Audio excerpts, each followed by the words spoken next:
ஜோதிடம் என்னும் தெய்வக்கலை மூலமாக என்னை அங்கீகரித்து ஆதரிக்கும் அன்பு நேயர்களுக்கு இனிய வணக்கம்ங்க.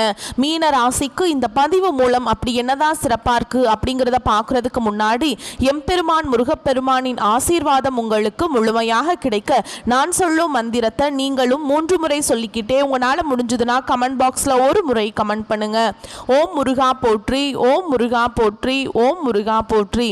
என்னை படைத்து உன் மக்களுக்கு சேவை செய்ய அனுப்பிய கந்தா கடம்பா கதிர்வேடா என் ஜோதிடம் பழிக்க மனதார பாதம் தொட்டு வணங்குகிறேன். தினமும் உங்களுக்கு கிரகநிலை மாற்றத்தால் வரக்கூடிய சுப பலன்களை அறிய கட்டாயம் சப்ஸ்கிரைப் பண்ணி பெல் பட்டன் அப்புறம் ஆல் ஆப்ஷன் இருக்கும், அதையும் கொடுத்து வைங்க. ஒவ்வொரு பதிவும் உங்களைய வெற்றியடைய வைக்க வேண்டும் அப்படிங்கிற எண்ணத்துல தாங்க போடுறோம். மீனராசிக்காரங்க புதுமையான சிந்தனைகளுக்கு சொந்தக்காரங்க. பூ போல மனசு, கோபத்தை மறைச்சிட்டு சிரிப்பை மட்டும் காட்டக்கூடியவங்க. எடுத்த காரியத்தை எப்படியாவது முடிச்சிடணும் அப்படிங்கிறதுக்காக கஷ்டப்பட்டு போராடக்கூடியவங்க. நல்லது கெட்டதை முழுசா தெரிஞ்சவங்க. குரு பகவான ராசி அதிபதியா கொண்டவங்க. எல்லா இடங்கள்லையும் நேர்மையையும் உண்மையை மட்டுமே நம்பக்கூடியவங்க. உங்களுக்கு சொந்தமோ பந்தமோ அது தப்புனா அது தப்பு தான், வெட்டு ஒன்று துண்டு ரெண்டுன்னு பேசக்கூடியவங்க. உங்களை ஒருத்தர் பஞ்சாயத்து கூட்டிட்டு போறார் அப்படின்னா நீங்க கூட்டிட்டு போறவர் பக்கமெல்லாம் சப்போர்ட் பண்ண மாட்டீங்க. எந்த தரப்புல நியாயம் இருக்குதோ அங்கதான் நீங்க சப்போர்ட் பண்ணுவீங்க. உண்மை நியாயத்துக்கு மட்டுமே என்னைக்குமே கை கொடுப்பீங்க. உண்மைக்கு புறமா எந்த ஒரு விஷயத்தையுமே செய்ய மாட்டீங்க. இதனாலதான் மீன ராசிக்காரங்களுக்கு நிறைய கஷ்டங்களும் துன்பங்களும் அதிகமாகவே ஏற்பட்டு இருக்கு. தங்களுடைய கஷ்டத்தையும் கண்ணீரையும் கடுகு அளவு கூட மற்றவங்களுக்கு தெரியாம பார்த்துப்பாங்க. இதனால பாக்குறவங்க எல்லாருமே மீன ராசியா இவங்களுக்கு என்னப்பா சூப்பரா இருக்காங்க, இவங்களுக்கு என்ன குறைச்சல் அப்படின்னு தான் நினைச்சிட்டு இருக்காங்க. ஆனால் சாப்பாடுக்கு கூட கஷ்டப்படுறது உங்களுக்கு மட்டும்தாங்க தெரியும். கஷ்ட காலத்தில் திரும்பி பார்க்க கூட ஆள் கிடையாது. ஏதோ தட்டு தடுமாறி எந்திரிச்சு நிற்கிறப்போ உங்களை குறை சொல்கிறதுக்குனே நிறைய பேர் தேடி வருவாங்க. உங்கள் சொந்தக்காரங்க நண்பர்களுக்கு ஒரு தேவை இருக்குதுன்னா மட்டும்தான் உங்ககிட்ட வருவாங்க. அந்த தேவை முடிஞ்ச உடனே உங்களை தூக்கி போட்டுருவாங்க. மறுபடியும் அவங்க வந்து உங்ககிட்ட உதவின்னு கேட்பாங்க. அவங்க உங்களுக்கு முன்னாடி பண்ண துரோகத்தை எல்லாமே மறந்துட்டு மீண்டும் அவங்களுக்காக உதவி செஞ்சு ஏமாறக்கூடியவங்க தான் நீங்கள். வாழ்க்கையில் எப்படியா முன்னேறணும் அப்படிங்கிறதுக்காக தினம் தினம் கஷ்டப்பட்டு உழைக்கிறவங்க தான் மீன ராசிக்காரங்க. கடந்த காலகட்டங்களில் தங்களுடைய வாழ்க்கையில நீங்க நல்லது நடக்க போகுதுன்னு நினைச்சிட்டு இருந்திருப்பீங்க. ஆனா உங்களுக்கு அந்த டைம்ல ஒரு மிகப்பெரிய ஏமாற்றம் தான். புதுசா ஒரு சில பிரச்சனைகளும் கஷ்டங்களும் தானாகவே உங்களை தேடி வந்திருக்கும். மீன ராசிக்காரங்க சொந்த பந்தத்தை இழந்தாங்க, சொத்துக்களை இழந்தாங்க, தனக்கு நெருக்கமா இருக்கக்கூடிய உறவுகளையுமே இழந்தாங்க. கடைசியா நான் மட்டும்தான் எல்லாத்தையுமே இழந்துட்டு நிக்கிறதா இருக்குது, எனக்கு உயிர் வாழவே பிடிக்கலன்னு சொல்லிட்டு இருக்காங்க. இதுக்கு மேலே என்னால் வாழவே முடியல சாமி, தயவு செஞ்சு என்னை வந்து உன் கூடையே கூட்டிகிட்டு போயிரு. நான் இவ்வளவு கஷ்டப்பட்டதுக்கு அப்புறம் எனக்கு வாழ்க்கையில் வாழணுங்கிற எண்ணம் சுத்தமாகவே போயிடுச்சு. உங்கள் மனசில் கவலையும் துன்பமும் தான் அதிகமாகவே இருக்குதுங்க. நீங்கள் செய்யக்கூடிய ஒவ்வொரு விஷயத்தையுமே தடுப்பதற்கும் உங்களை அவமானப்படுத்துவதற்கும் இங்கே நிறைய நபர்கள் வந்து முயற்சி பண்ணிட்டு இருக்காங்க. இது எல்லாமே தெரிஞ்சுமே கூட நீங்கள் என்னமோ பண்ணுங்க, எனக்கு என்ன வந்துச்சு அப்படின்னு தன்னுடைய வேலையில் மட்டும் என்னைக்குமே குறிக்கோளாக இருக்கிறவங்க தான் நீங்கள். ஏன் எனக்கு மட்டும் ஏன் இவ்வளவு கஷ்டம் வருது, என்னோட வாழ்க்கையில நான் யாருக்குமே கெடுதலையோ கஷ்டத்தையோ துன்பத்தையோ கொடுத்ததில்லை, எனக்கு மட்டும் ஏன் இப்படி நடக்குது அப்படின்னு தான் பெரும்பாலான மீனராசிக்காரங்க சொல்லிட்டு இருக்கீங்க. உங்களுக்கு பிரச்சனைங்கிறது வரும், அது கொஞ்ச நாள் இருக்கும், அதுக்கப்புறம் இந்த பிரச்சனை போயிடும். இந்த மாதிரி பிரச்சனை வரும் போகும் அப்படிங்கிற நிலைமையில தான் நிறைய மீனராசிக்காரங்க வாழ்ந்துட்டு இருக்கீங்க. நீங்க என்னதான் பிரச்சனையை தவிர்த்தாலும் ஏதாவது ஒரு சூழல்ல உங்களை நோக்கி பிரச்சனையும் கஷ்டமும் வந்துக்கிட்டு தாங்க இருக்கு. ஆனா இனி வரக்கூடிய நாட்கள்ல உங்களுக்கு இன்பத்தையும் மகிழ்ச்சியையும் தரக்கூடிய ஒரு காலகட்டமாகவே அமைஞ்சிருக்குது. இது நாள் வரைக்கும் நடந்த கெட்ட விஷயத்தை எல்லாமே விட்டுருங்க. இனி வரக்கூடிய நாட்கள்ல உங்களுக்கு எப்படிப்பட்ட நன்மைகள் நடக்க போகுது அப்படிங்கறத நம்ம தொடர்ந்து பார்க்க போறோங்க. அந்த வகையில் இந்த அக்டோபர் மாதத்தில் உங்களுடைய கிரக நிலைகள் எப்படி இருக்குன்னு பார்க்கலாங்க. சுகஸ்தானத்தில் குரு பகவான், ரண ருண ரோகஸ்தானத்தில் சுக்கிர பகவானும் கேது பகவானும் கூட்டணியில் இருக்காங்க. களத்திர ஸ்தானத்தில் சூரிய பகவான் இருக்காருங்க. அஷ்டமஸ்தானத்தில் செவ்வாய் பகவானும் புதன் பகவானும் கூட்டணியில் இருக்காங்க. அயன சயன போகஸ்தானத்தில் சனி பகவானும் ராகு பகவானும் கூட்டணியில் இருக்காங்க. இப்படி கிரக நிலைகள் இருக்குதுங்க. முதலாவதாக பார்த்தீங்கன்னா உங்களுக்கு குருவுடைய வக்ர பயிற்சியானது ஸ்டார்ட் போகுது. அது என்ன சாமி குருவுடைய வக்ர பயிற்சி, இது எங்களுக்கு புரியவே இல்லைங்க அப்படின்னு நிறைய பேர் கேட்பீங்க. அதாவது பார்த்தீங்கன்னா மே மாதம் அப்படிங்கும் போதே உங்களுக்கு குரு பெயர்ச்சியானது ஸ்டார்ட் ஆயிடுச்சுங்க. ஆனால் இதனுடைய பலன்கள் மட்டும் பார்த்தீங்கன்னா மீனராசிக்கு கிடைக்காம இருந்தது. ஏன்னா மீனராசியுடைய அதிபதியே பார்த்தீங்கன்னா குரு பகவான் தான். ஏன்னா இத்தனை நாட்களாக அவர் உங்களுக்கு எதுவுமே பண்ணாமல் இருந்தாருங்க. இனி வரக்கூடிய ஒரு 6 மாத காலகட்டம் அப்படிங்கிறது இந்த 2025 மீதி இருக்கக்கூடிய 3 மாதங்களும் 2026 முதல் 3 மாதங்களும் பார்த்தீங்கன்னா நல்ல ஒரு பொருளாதார முன்னேற்றமும் நல்ல ஒரு வாழ்க்கை முறையும் இந்த குரு பெயர்ச்சியோட வக்ர பயிற்சி மூலமாக உங்களுக்கு நல்ல ஒரு மாற்றம் அப்படிங்கிறது விரைவில் உங்க வாழ்க்கையில ஏற்பட போகுதுங்க. அடுத்ததா பாத்தீங்கன்னா உங்களுக்கு இந்த அக்டோபர் மாதத்துல 5 கிரகங்களுடைய சேர்க்கை ஒன்றாக இருக்குது. இதை நம்ம பாத்தீங்கன்னா சதுர் கிரக யோகம்னு சொல்லுவோம். ஓகேங்களா? இது பார்த்தீங்கன்னா ஒரு நல்ல ஒரு முன்னேற்றத்தை கண்டிப்பாக மீனராசிக்காரங்க வாழ்க்கையில் ஏதாவது ஒரு வகையில் நிச்சயமாக ஒரு மாறுதல் அப்படிங்கிறது கண்டிப்பாக ஏற்பட போகுதுங்க. ஏன்னா கடந்த ஒரு 3-4 வருடமாகவே பார்த்தீங்கன்னா மீனராசிக்காரங்க வாழ்க்கையில் நிறைய கஷ்ட துன்பங்கள் மட்டுமே பெரும்பாலும் சந்திச்சுட்டு இருந்திருப்பீங்க. ஒரு நல்லதுங்கிறதே நடந்திருக்காது, ஒரு மேரேஜ் ஆயிருக்காது, ஒரு குடும்பத்தில் ஃபங்க்ஷன் நடந்திருக்காது, பிஸ்னஸ் லாஸ் ஆயிருக்கும், நினச்சது எதுவுமே நடந்திருக்காது. இந்த மாதிரி ஒரு கவலையோடவே மீனராசிக்காரங்க இந்த 2025 9 மாதங்களை ட்ராவல் பண்ணி வந்துட்டுருங்க. மீதி இருக்கக்கூடிய இந்த 3 மாதங்களும் அடுத்த 2026 ஒரு 3 மாதங்களும் பார்த்தீங்கன்னா நல்ல ஒரு ராஜயோகத்தை கொண்டுள்ள ஒரு மாதங்களாக பார்க்கப்படுது. அது மட்டும் இல்லாமல் இந்த சுக்கிர பெயர்ச்சியோட பலன்களும் பார்த்தீங்கன்னா அக்டோபர் மாதத்திலிருந்து முழுமையாக கிடைக்க போகுது. சுக்கிர பெயர்ச்சிக்கும் எங்களுக்கும் என்ன சாமி சம்பந்தம் அப்படின்னு நிறைய பேர் கேட்பீங்க. ஏன்னா சுக்கிரனை ராசி அதிபதியாக கொண்டது ரிஷப ராசிக்காரர்களும் துலாம் ராசிக்காரர்களும். இந்த 2 ராசியை விட பார்த்தீங்கன்னா உங்களுக்கு இது பொது பலன்கள் பார்க்கப்படுது. 12 ராசிக்கும் நல்ல ஒரு கூடுதல் முன்னேற்றம் அப்படிங்கிறது நிச்சயமா இந்த சுக்கிர பயிற்சி மூலமாக வரப்போகுது. கடந்த காலகட்டங்களில் நல்ல ஒரு வேலைங்கிறது கிடைச்சிருக்காது. ஏதோ ஒரு கிடைக்கிற வேலைக்கு ஒரு 10,000 சம்பளத்துக்கோ 15,000 சம்பளத்துக்கோ குடும்ப கஷ்டத்துக்காக வேற வழியே இல்லாமல் செஞ்சுட்டு இருந்திருப்பீங்க. ஆனால் இனி வரக்கூடிய நாட்களில் நீங்கள் படித்த படிப்புக்கு ஏற்ற மாதிரியும் உங்களுக்கு பிடிச்ச மாதிரியும் நீங்கள் ஒரு அரசாங்க வேலைக்கு ட்ரை பண்ணாலும் சரி, இல்லை ஒரு ஐடி ஜாபோ, பிரைவேட் ஜாபோ, பேங்க் ஜாபோ, நீங்கள் எங்கே வேலைக்கு ட்ரை பண்ணாலும் அந்த ஜாப் அப்படிங்கிறது உங்களுக்கு நிச்சயமாக கிடைக்க போகுதுங்க.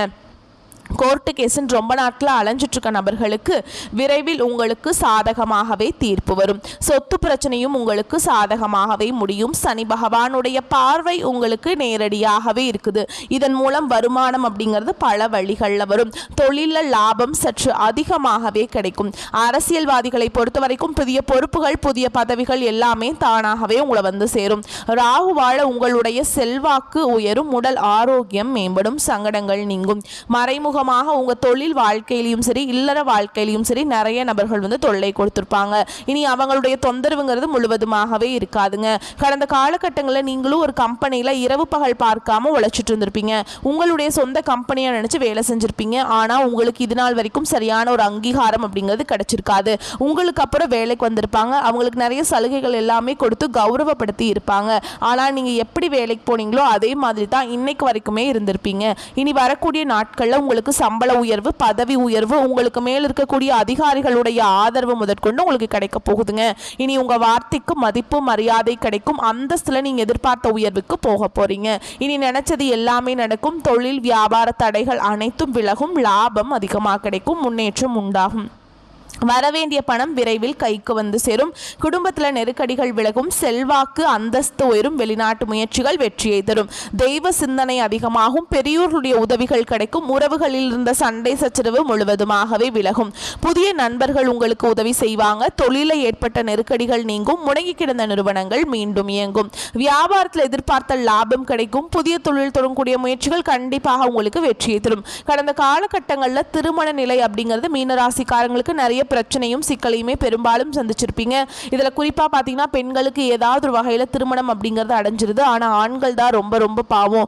ஏண்டா மீன ராசியில பிறந்தோம், வேற ஏதாவது ராசியில பிறந்திருந்தா கூட திருமணமாவது அடைஞ்சிருக்குமே அப்படின்னு தான் பெரும்பாலான நபர்கள் சொல்லிட்டு இருக்கீங்க. ஏன்னா வயதும் பார்த்தீங்கன்னா 30, 33, 35, 38 வயது வரைக்குமே நிறைய ஆண்கள் திருமண நிலை அடையாம கஷ்டப்படுறீங்க. கண்டிப்பா வரக்கூடிய நாட்கள்ல நீங்க எதிர்பார்த்த மாதிரியே நல்ல ஒரு வரன் அப்படிங்கிறது விரைவில் உங்களுக்கு அமைய போகுது. வாழ்க்கை துணையை இழந்த மீனராசி ஆண்களோ பெண்களோ அடுத்து இரண்டாவது திருமணம், அதாவது மறுமணம் பண்ணலாமா வேண்டாமா அப்படிங்கிற ஒரு மிகப்பெரிய குழப்பத்தில் இருப்பீங்க. அப்படி இரண்டாவது திருமணம் பண்ணும்போது சொந்தக்காரங்க தப்பா பேசிடுவாங்களா, ஊர்க்காரங்க தப்பா நினைச்சிருவாங்களா, அவங்க என்ன நினைப்பாங்க, இவங்க என்ன நினைப்பாங்க அப்படின்ட்டு நிறைய நபர்கள் இரண்டாவது திருமணத்தை பத்தி யோசிக்காம இருக்கீங்க. இப்ப இருக்கக்கூடிய பொருளாதார சூழலும் இப்ப இருக்கக்கூடிய காலகட்டத்தையும் வச்சு பார்க்கும்போது ஒரு சிங்கிள் பேரண்டால இந்த சொசைட்டில சர்வே பண்றது ரொம்ப ரொம்ப கஷ்டங்க. நீங்க எதிர்பார்த்த மாதிரியே நல்ல ஒரு மறுவாழ்க்கை அப்படிங்கிறது விரைவில் உங்களுக்கு அமையும். குழந்தை பாக்கியத்துக்காக ஏங்கிய நேர்கள் பார்த்தீங்கன்னா எங்களுக்கு மேரேஜ் ஆகி 3 வருஷம் ஆகுது சாமி, 5 வருஷம் ஆகுது, 8 வருஷம் ஆகுது, நாங்களும் போகாத ஹாஸ்பிட்டல் இல்லை, பார்க்காத ட்ரீட்மெண்ட் இல்லை, வாரத்தில் 3 நாள் முருகர் கோவிலுக்கு போய் வழிபாடு செஞ்சுட்டு வந்துட்டு இருக்கோம், எங்களுக்கு குழந்தை பாக்கியமே இல்லை சாமி அப்படின்னு தான் பெரும்பாலான நபர்கள் சொல்றீங்க. கண்டிப்பாக வரக்கூடிய ஒரு 6 மாதங்களுக்குள்ள நிச்சயமாக உங்களுக்கு குழந்தை பாக்கியம் அப்படிங்கிறது விரைவில் உண்டாகும். பிரிந்திருக்கக்கூடிய கணவன் மனைவி எல்லாமே பார்த்தீங்கன்னா நீங்கள் மீண்டும் ஒரு முறை நேரில் சந்தித்து பேசக்கூடிய வாய்ப்பு கிடைக்கும் பட்சத்தில் டிவோர்ஸ்க்கு எல்லாமே அப்ளை பண்ணியிருந்தாலும் அது எல்லாமே கேன்சல் பண்ணிட்டு மீண்டும் இருவரும் ஒன்றாக இணைந்து வாழ்வீங்க. கடந்த காலகட்டங்களில் காதலில் நிறைய பிரச்சனையும் சிக்கலையும் சந்திச்சவங்க யாருன்னு பார்த்தீங்கன்னா மீனராசிக்காரங்க தான்.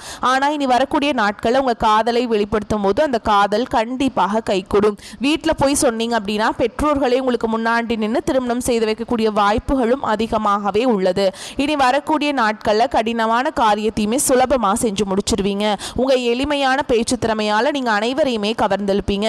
சமூகத்தில் உங்கள் பெயருக்கும் புகழுக்கும் படிப்படியாக முன்னேற்றம் வரப்போகுது. சிலருக்கு படிப்பதற்காகவும் வேலை விஷயமாகவும் தொழில் விஷயமாகவும் வெளியூர் வெளிநாடு போகக்கூடிய வாய்ப்புகள் எல்லாமே கிடைக்க போகுது. மீன ராசியை பொறுத்த வரைக்கும் நீங்கள் ஆண்களோ பெண்களோ அரசு வேலையோ தனியார் வேலையோ கூலி வேலையோ நீங்கள் எதிர்பாராத வருமானம் அப்படிங்கிறது உங்களுக்கு இரட்டிப்பு மடங்காக கிடைக்க போகுது. சேமிப்பு அப்படிங்கிறது பல மடங்காக உயரப்போகுது. இதன் மூலமாக கடந்த காலகட்டங்களில் ஏற்பட்ட கடன் பிரச்சனை அனைத்தும் வரக்கூடிய நாட்களும் முழுவதுமாக நிவர்த்தியாக போகுது. இந்த அக்டோபர் மாதம் முதலாக பார்த்தீங்கன்னா உங்களுக்கு புதிய உறவு புதிய காதல் எல்லாமே உங்கள் வாழ்க்கையில் தொடர்ந்து வரப்போகுது. இத்தனை நாட்களாக ஒரு ஏமாற்றத்தோடையே இருந்திருப்பீங்க, என்னடா நம்ம லைஃப்பில் எதுவுமே கிடைக்க மாட்டேங்குது அப்படின்னு. ஆனால் இனி வரக்கூடிய நாட்களில் ஒவ்வொரு மாதமும் உங்களுக்கு நல்ல நல்ல மாற்றங்கள் எல்லாமே வாழ்க்கையில் தொடர்ந்து நடக்க போகுது. குறிப்பாக பார்த்தீங்கன்னா உங்களுக்கு தவறான உறவுகள் தவறான நபர்களுடைய பழக்க வழக்கங்கள் தவறான குடும்ப உறவுகள் யாராவது என்று தெரிய வரும் பட்சத்தில் உடனடியாக அவர்களிடமிருந்து கொஞ்சம் நாட்கள் விலகி இருப்பது வரக்கூடிய நாட்களில் மீனராசிக்கு ரொம்ப ரொம்ப நல்லதுங்க. மேலும் இன்னும் விரிவான பலன்களையும் நட்சத்திர பலன்களையும் பார்க்கும்போது உங்களுக்கு கூடுதல் விவரங்களா இருக்கும். அந்த வகையில பல யோகங்கள் உண்டாகும் மாதம் இது. நினைத்த காரியத்தை செய்து முடிப்பதில் வேகம் காட்டுவீங்க. புத்தி சாதுரியத்தால எந்த தடைகளையும் தாண்டி முன்னேறுவீங்க. எந்த ஒரு பிரச்சனையும் துணிச்சலுடன் எதிர்கொள்வீர்கள். குடும்பத்துல மகிழ்ச்சி காணப்படும். உறவினர்கள் நண்பர்கள் மத்தியில மதிப்பு உயரும். வீட்டிற்கு தேவையான பொருட்கள் வாங்கி மகிழ்வீங்க. தொழில் வியாபார சிக்கல்கள் நீங்கி நன்கு நடைபெறும். கூடுதல் லாபம் கிடைக்க பெறுவீங்க. தொழில் வியாபாரம் விரிவாக்கம் செய்ய முயற்சி மேற்கொள்வீங்க. உத்தியோகத்தில் இருப்பவர்களுக்கு பதவி உயர்வு கிடைக்கும். சிலருக்கு புதிய பதவி கூடுதல் பொறுப்புகள் கிடைக்குங்க. கடுமையாக உழைக்க வேண்டியிருக்கும். அலுவலகத்தில் அடுத்தவர்களால் திடீர் பிரச்சனை தலை தூக்கலாம். உங்களது கருத்துக்கு மாற்று கருத்துகள் உண்டாகலாம். பெண்களுக்கு திறமையான பேச்சின் மூலம் சாதகமான பலன் கிடைக்கும். மனதில் இருந்த சோர்வு நீங்கி உற்சாகம் உண்டாகும். கலைத்துறையினரை பொறுத்தவரைக்கும் கடன் விவகாரங்கள் கட்டுக்குள்ள இருக்கும். வீண் அலைச்சலை சந்திக்க வேண்டியிருக்கும். அரசியல்வாதிகளை பொறுத்தவரைக்கும் கோபமாக பேசுவதை தவிர்ப்பது நல்லது. மேல் மட்டத்தில் உள்ளவர்களுடன் வாக்குவாதங்கள் ஏற்படலாம். மாணவர்களுக்கு கல்வியில முன்னேற்றம் அடைய முழு முயற்சியுடன் படிப்பீங்க. சக மாணவர்கள் மத்தியில் மதிப்பு உயரும். உங்களை பொறுத்த வரைக்கும் நட்சத்திர பலன்களை பார்க்கலாங்க. அந்த வகையில பூரட்டாதி நட்சத்திரம் 4ஆம் பாதம். உங்களை பொறுத்த வரைக்கும் வீண் பழி சுமத்தி உங்களை விட்டு பிரிந்து சென்ற உறவினர்கள் மற்றும் நண்பர்கள் மீண்டும் உங்களிடம் சேர்வாங்க. இலக்கியம் கதை கவிதை துறைகளில் உள்ளவர்களுக்கு புகழ் கிடைக்கும். வேலையாட்கள் மூலம் சில தொந்தரவுகள் ஏற்படலாங்க. அடுத்ததா உத்திரட்டாதி நட்சத்திரம். உங்களை பொறுத்த வரைக்கும் பணத்தை விட அறிவை மூலத்தனமாக வைத்து செய்யப்படும் தொழிலில் முன்னேற்றம் ஏற்படும். அதே நேரம் சில புதிய வியாபார யுக்திகளை நீங்கள் பயன்படுத்த வேண்டி வரும். தீவிர முயற்சிகள்னாலேயே அரசு சார்ந்த காரியங்கள் நடைபெறுங்க. அடுத்ததா ரேவதி நட்சத்திரம். உங்களை பொறுத்த வரைக்கும் உழைப்புக்கேற்ற லாபம் கிடைக்கும். தொழில் நிமித்தமாக நீண்ட தூர பயணம் செல்ல வேண்டி வரும். எதிரிகள் வகையில் அசட்டையாக இருத்தல் கூடாது. புதிய முதலீடுகள் செய்யும் போது ஆலோசனைகள் ரொம்ப அவசியம். தினமாக கருதப்படுதுங்க. பண விஷயத்தில் தொடர்ந்து அக்கறை தேவை. மேலும் உங்களை பொறுத்த வரைக்கும் பரிகாரம் அப்படின்னு பார்த்தோம்னா வியாழக்கிழமைகளில் குரு பகவானுக்கு கொண்டை கடலை மாலை சாற்றி மஞ்சள் வஸ்திரம் சாற்றி அர்ச்சனை செய்து வழிபாடு செஞ்சுட்டு வந்தீங்க அப்படின்னா எதிர்பார்த்த பண வரத்து இருக்கும், மன மகிழ்ச்சி ஏற்படும். உங்களை பொறுத்த வரைக்கும் சந்திராஷ்டமம் தினங்கள் அப்படின்னு பார்த்தோம்னா அக்டோபர் 22, 23 இந்த 2 நாட்கள் எங்கும் கவனம், எதிலும் கவனம். நீங்கள் இந்த நாட்களில் வண்டி வாகனத்தில் போகும்போது ரொம்பவே கவனமாக இருக்கணுங்க. வார்த்தைகளில் கவனமாக இருக்கணும், ஓகேங்களா? செயல்பாடுகளில் கவனமாக இருக்கணும். எல்லாத்துலேயுமே இந்த 2 நாட்கள் ரொம்பவே கவனமாக இருக்கணும். இல்லைன்னா அது வேறு விதத்தில் போய் முடியறதுக்கு வாய்ப்பு இருக்குங்க. அடுத்தது உங்களை பொறுத்த வரைக்கும் அதிர்ஷ்டமான தினங்கள் அப்படின்னு பார்த்தோம்னா அக்டோபர் 14, 15, அக்டோபர் 31ங்க. இந்த நாட்களை சுப காரியங்கள் செய்ய பயன்படுத்திக்கோங்க. இந்த நாட்களில் நீங்கள் எந்த காரியங்கள் செய்தாலும் அது பல மடங்கு நன்மைகளை கொண்டு முடியும், ஓகேங்களா? அதனால இந்த நாட்களெல்லாம் நீங்கள் பயன்படுத்திக்கலாம். உங்களை பொறுத்த வரைக்கும் அதிர்ஷ்டம் தரக்கூடிய எண்கள்னு பார்த்தீங்கன்னா 4, 7, ஓகேங்களா? வரக்கூடிய வாய்ப்புகளை மட்டும் கரெக்டாக பயன்படுத்திக்கோங்க. இந்த வீடியோ பதிவு உங்களுக்கு பிடிச்சிருந்ததுன்னா வீடியோக்கு லைக் பண்ணுங்கள், நம்ம சேனலை சப்ஸ்கிரைப் பண்ணிக்கோங்க. மேலும் பிடிச்சிருந்தா ஃப்ரெண்ட்ஸ் அண்ட் ஃபேமிலிக்கு ஷேர் பண்ணுங்கள். வாழ்த்துக்கள். வாழ்க வளமோடு நலமோடு. நன்றி, வணக்கம்.